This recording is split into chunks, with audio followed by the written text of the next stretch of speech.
and today I'm going to show you how to do that chin stand. You're going to need a strap or a belt and a wall. And we're going to begin by creating a loop with our strap. You want your loop to be approximately this big so that your arms are next to your body, not too narrow, not too wide, just next to your body. Also, you want to make sure your loop is not opening any further, so it's nice and stable.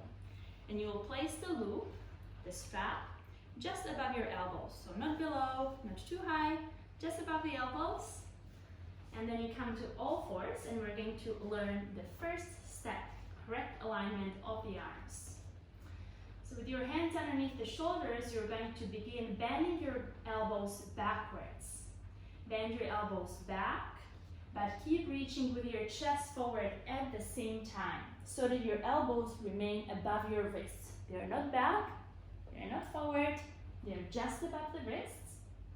From here, you're going to place your chin or your mouth on the floor. Placing your mouth on the floor might be a little more comfortable for your neck, so feel free to do that. Otherwise, if you're good with your chin, place your chin on the floor. So having your hands, your elbows above your wrists and your chin or your mouth on the floor, you're going to lift your knees up and then begin walking your feet closer towards your hands. It might be just a few steps. You come as close as you can, high to your tippy toes, and then you lift one leg up.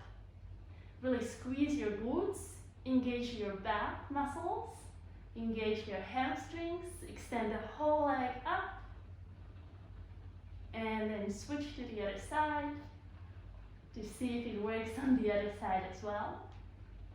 Really want to keep reaching up. And then come down to a seated pose again.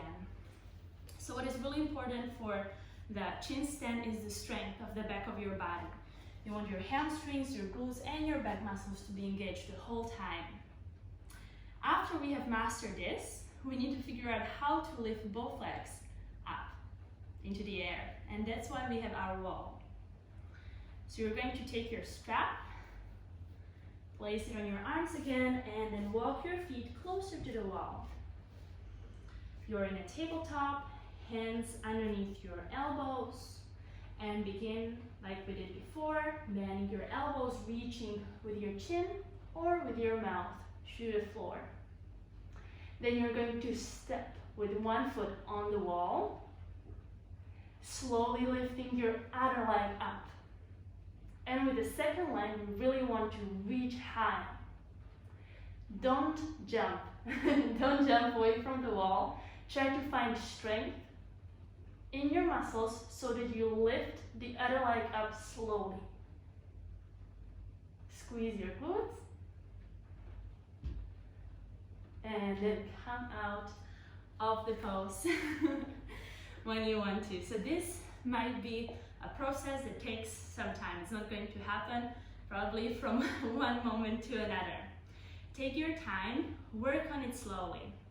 What is really important, especially as you get up, to stay there, squeeze your glutes. Squeezing your glutes is going to help you so much with balance and with staying up there. Once this worked out for you, the second step would be trying it without a strap. So once you're good, practicing with a strap, put the strap away, and without a strap, it's going to be very, very similar.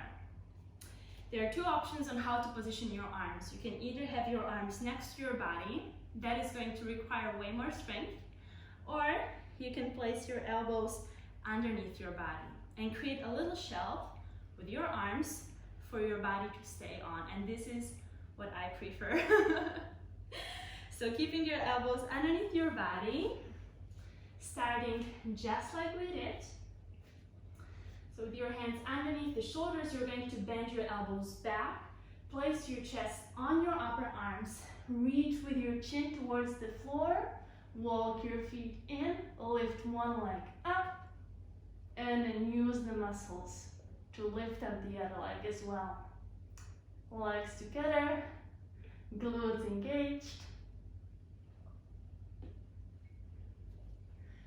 coming out of the pose slowly. So that was the chin stand.